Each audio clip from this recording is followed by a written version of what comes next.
J'aimerais lire quelques extraits des Écritures. Je vous inviterai premièrement à prendre vos places.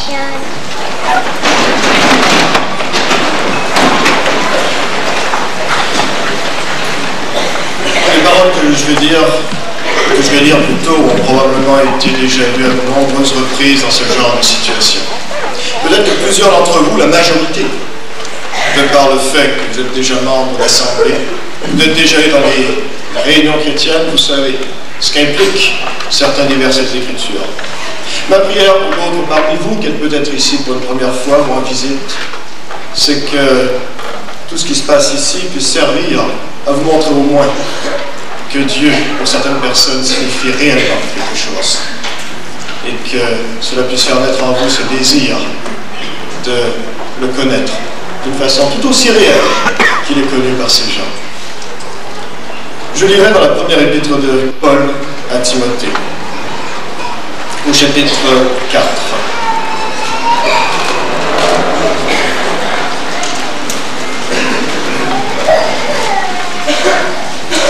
Première épître de Saint Paul à Timothée, au chapitre 4, à partir du verset 10.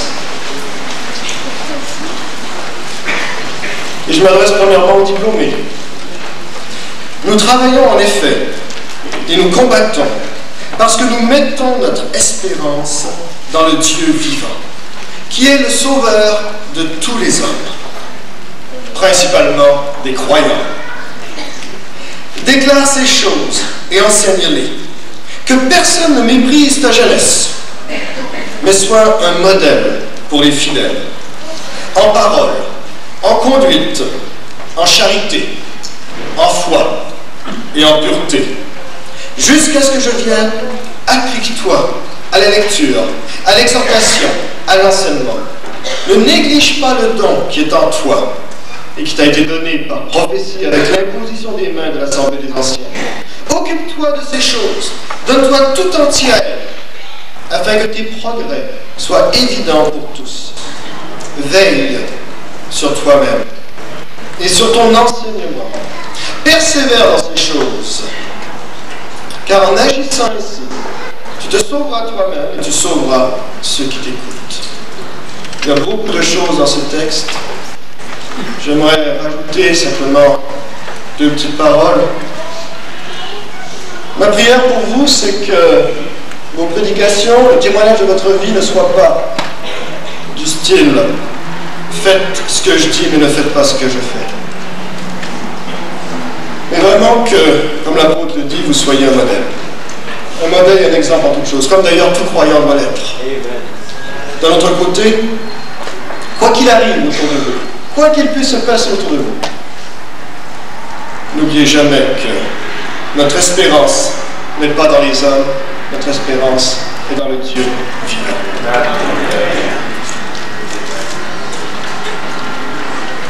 Paul s'est adressé à Timothée. Et ces Timothée-là ont différents noms. J'aimerais vous les présenter. Commençant par la rangée avant, sur ma gauche, c'est Jean-Claude Saint-Amour de Saint-Notaire, Val-d'Or. Alors, je ne dirai pas d'où ils sont, parce que je peux me tromper. Pierre Tremblay,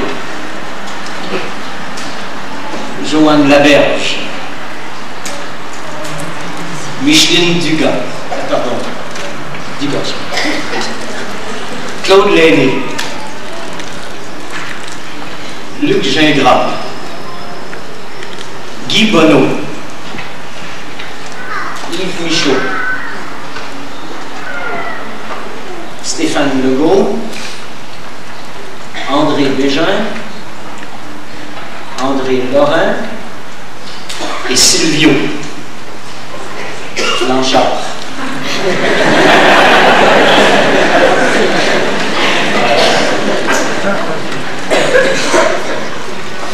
Tout aussi jeune sur ce côté-ci.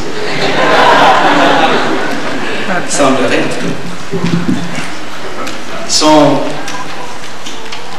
Le personnel enseignant de l'Institut biblique Béret est composé de 2 professeurs plein temps et plusieurs autres temps partiels. Malheureusement, tous les temps partiels ne peuvent pas y être ce soir. J'aimerais vous présenter le personnel qui est là. Tout d'abord, nous allons commencer par Mlle Jacqueline Savard, qui est professeure à plein temps. Et notre frère Marc-Henri Vidal, qui est professeur plein temps et aussi directeur des études, entendu lors de la lecture biblique. Nous avons aussi Régent Raté, qui est professeur à temps partiel, et Daniel Deslandes, qui est professeur à temps partiel également. Il n'y a pas assez de place ici pour tous les membres, pour les membres du conseil de direction. Donc, ils sont là dans l'Assemblée. Peut-être ceux qui y sont, voulez-vous vous lever, s'il vous plaît? Les membres de la direction de l'Institut biblique Béret. Il en manque là. Voilà l'autre. Merci beaucoup. On ne vous présentera pas individuellement. Donc, on voulait quand même les reconnaître. On a aussi, normalement, ce qu'on fait, on délimite certains sièges en avant sur la gauche. Sur ma gauche, votre droite, pour les diplômés des années antérieures, et qui plusieurs sont impliqués dans le ministère à plein temps ou à temps partiel, en tout cas, certainement servent le Seigneur. Mais il y a les parents, les amis des diplômés qui, dans l'année passée, se plaignaient de ce qu'eux étaient relégués à l'arrière. Donc, cette année, on n'a pas fait de délimitation à cause de cela, pour que les parents et les amis puissent être plus près et puis puissent voir de plus près ce qui se passe et leur fils, leur fille, leurs amis, leur époux ou leur épouse, etc. Donc, cependant, j'aimerais vous reconnaître, diplômés du passé, en vous invitant à vous lever, s'il vous plaît. Alors, bonne représentation. Je vous remercie encore là, on ne les nommera pas tous. Il y a aussi parmi nous plusieurs pasteurs et ouvriers de différentes églises un peu partout dans la province. J'aimerais que vous vous leviez également. Voulez-vous, s'il vous plaît, que vous soyez diplômé de Béret ou non, peu importe, j'aimerais que vous reconnaître, vous qui êtes impliqués dans le ministère, quelque part pour le Seigneur, et on est content que vous soyez des nôtres ce soir. Merci beaucoup. Alors, mes amis, les jeunes de la classe porteurs de vie, bien, vous allez être accueillis, voyez-vous. Voilà. Nous allons maintenant entendre de la part d'un des étudiants, Pierre Tango, un solo qu'il voudrait partager.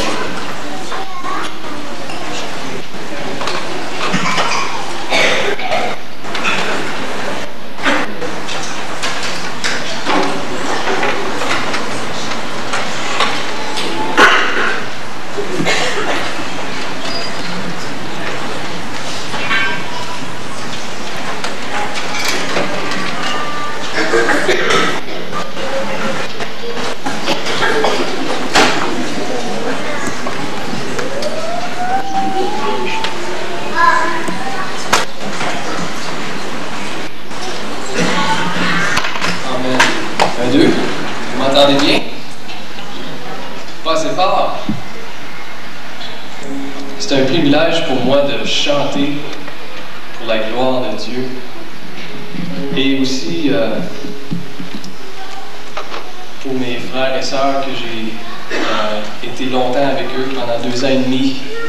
Et je sais une chose, c'est que ces frères et sœurs vont annoncer quelque chose au monde qu'on doit tous entendre. C'est le fait que Jésus est le même hier, aujourd'hui et éternellement.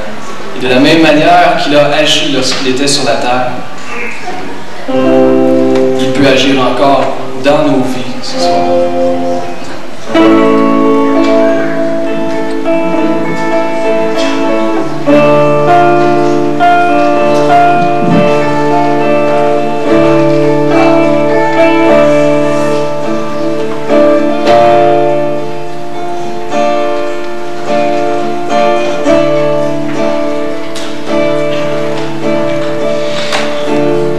Jésus-Christ est le même, hier, aujourd'hui et éternel.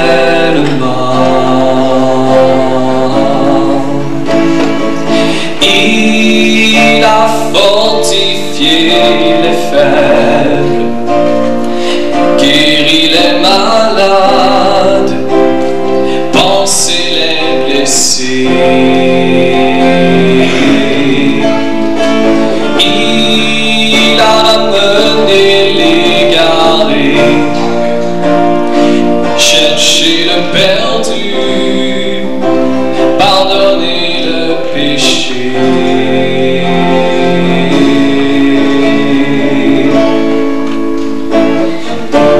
Oui, Jésus-Christ est le même, hier, aujourd'hui, éternellement.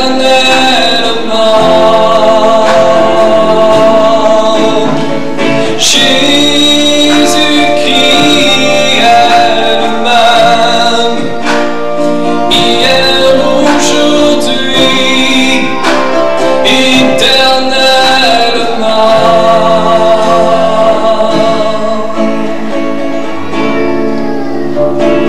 Il a marché sur les eaux, calmé les tempêtes, ressuscité les morts.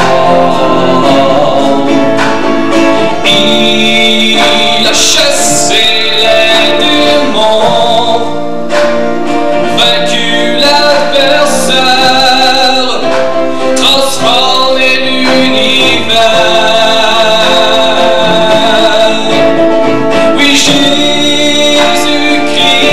est le même, hier, aujourd'hui, éternellement.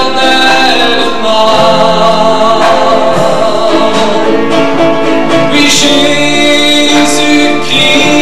est le même, hier, aujourd'hui, éternellement.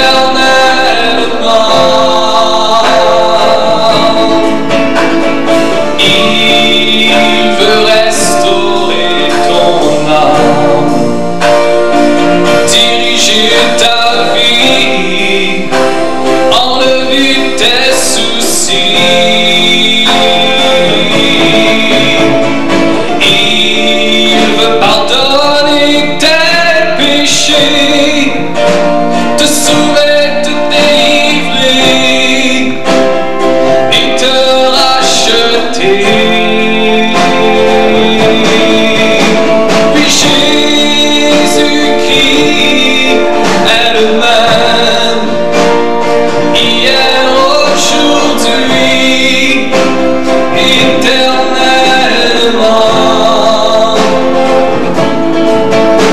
Oui, Jésus-Christ est le même, hier, aujourd'hui, éternellement. Ensemble ce soir. Oui, Jésus-Christ est le même, hier, aujourd'hui, éternellement.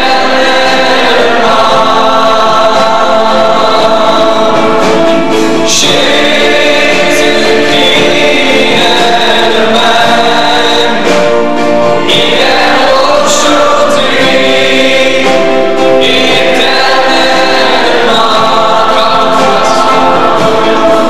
Oui, Jésus-Christ est le même, hier, aujourd'hui, éternellement. Dernière fois. Jésus-Christ est le même, hier, aujourd'hui,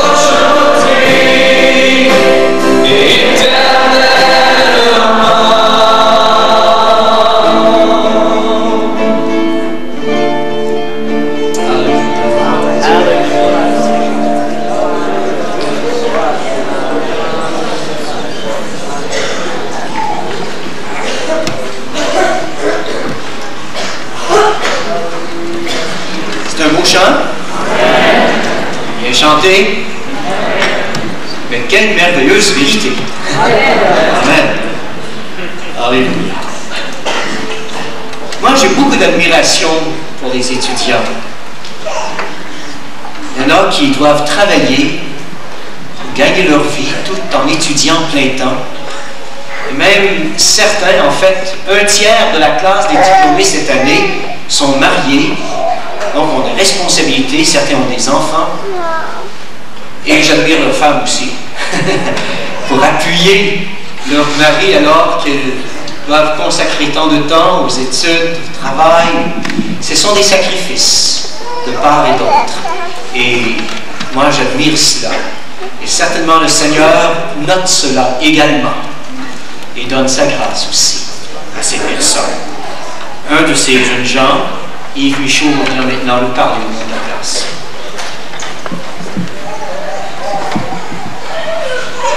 Merci pour cette belle présentation. Si vous permettez, je vais mettre ce micro à la hauteur de la situation.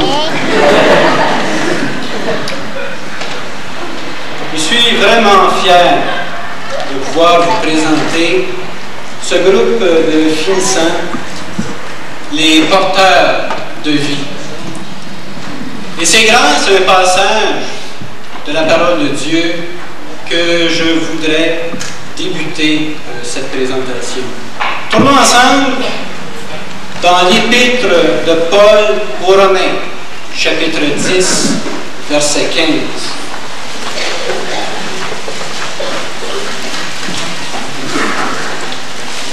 Romains, chapitre 10, verset 15.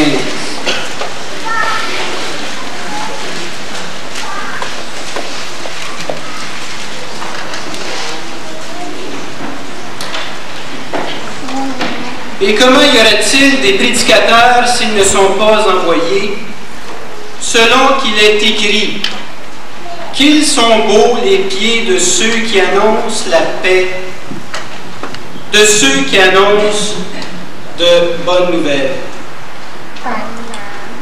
C'est dans cette ligne de pensée que le groupe de finissants choisissait le nom porteur de vie.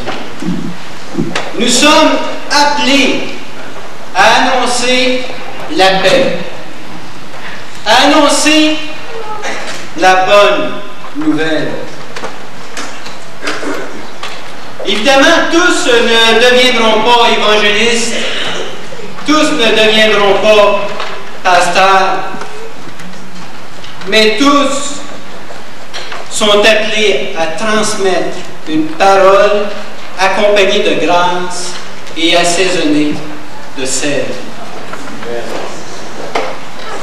Ceux qui ont cru ont vraiment cette responsabilité-là de l'évangélisation du monde,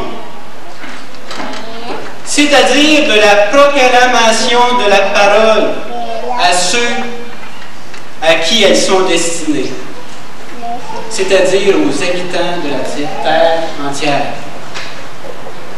Notez au verset 14 et 15 la nécessité, la beauté de l'œuvre missionnaire. Je lis ici: comment donc invoqueront-ils celui en qui ils n'ont pas cru? Et comment croiront-ils en celui dont ils n'ont pas entendu parler? Et comment entendront-ils parler s'il n'y a personne qui prêche? Et comment y aura-t-il des prédicateurs s'ils ne sont pas envoyés selon qu'il est écrit qu'ils sont beaux les pieds de ceux qui annoncent la paix, de ceux qui annoncent de bonnes nouvelles? Tous désirent vraiment que cette parole soit annoncée dans le monde entier selon l'ordre de notre Seigneur Jésus-Christ. Mais savez-vous qu'il y a vraiment un besoin dans le monde francophone? Il y a eu une conférence en 1986 à Amsterdam, et là il y avait 8000 prédicateurs venus de 170 nations différentes. cet événement marquant a vraiment touché, a donné un dynamisme nouveau à tous les participants qui étaient là. Certaines réunions ont permis aux gens de vraiment s'associer selon leur propre langue. Et ce qu'on a constaté, c'est qu'il y avait vraiment un problème au niveau du manque d'ouvriers dans le monde francophone. En effet, lorsqu'on a rassemblé les Français, les Belges, les Canadiens et les Suisses, on ne réussit pas à remplir une classe entière. Donc, on a vu vraiment ce besoin-là du monde francophone. Et le cri qui montait dans le cœur de chacun des participants, le cri qui montait dans le cœur de Dieu était « Où sont les évangélistes du monde francophone? » Mes chers amis, ce cri est une prière, afin que dans les années qui viennent, il y ait une armée d'évangélistes, de prédicateurs qui se lèvent dans le monde francophone et dans le Québec. C'est aussi le cri, la prière de l'Institut biblique Béret, qui veut être un chaînon permettant de former des ouvriers qualifiés pour cette œuvre. Chacun des finissants a vraiment apprécié ces 3 années-là à l'Institut biblique Béret. On a pu apprendre à mieux exprimer en parole le témoignage de Dieu dans notre propre vie. Nous avons appris à mieux présider et surtout à mieux apporter le message de la parole de Dieu. Le message de Jésus-Christ crucifié. Ce Jésus que nous professons n'est pas seulement mort à la croix. Il n'a pas été enseveli seulement, mais il est ressuscité le 3e jour, selon le témoignage des 12 apôtres et des 500 témoins oculaires qui étaient présents avec Jésus-Christ après la résurrection. Les preuves ne manquent pas. Les preuves ne manquent pas de la mort de Jésus-Christ, mais également de sa résurrection. Ce sont des faits historiques qui se prouvent. La prédication de la croix, cher ami, ne repose pas sur des titres, des beaux diplômes, de belles paroles, mais elle repose vraiment sur une démonstration d'esprit et de puissance. Et c'est de cette façon-là que nous voulons être remplis de l'Esprit de Dieu, remplis de la puissance du Seigneur. Gloire à Dieu. Les porteurs de vie désirent remercier Dieu qui a fait de nous ses propres enfants et qui nous apprend à faire sa volonté. Nous remercions également nos familles, parents, femmes, enfants qui nous ont supportés vraiment durant ces 3 années. Nous voulons remercier également le directeur de l'Institut biblique Béret, qui a toujours été présent lorsque nous avons eu des besoins. Nous voulons remercier également les professeurs, grâce à qui l'Institut biblique Béret a atteint un haut degré académique et intellectuel dans la connaissance de la parole de Dieu. Et finalement, nous voulons remercier les différentes congrégations qui nous ont supportés moralement ou financièrement. Je dis donc au nom des porteurs de vie, merci à tous nos supporters, merci à l'Institut biblique Béret.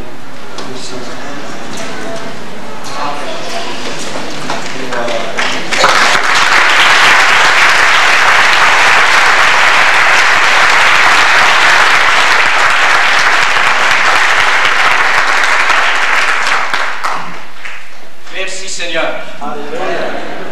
Voilà. J'étais tellement pris à écouter, je ne me souviens pas ce qui suit. C'est de l'harmonie. C'est un chant.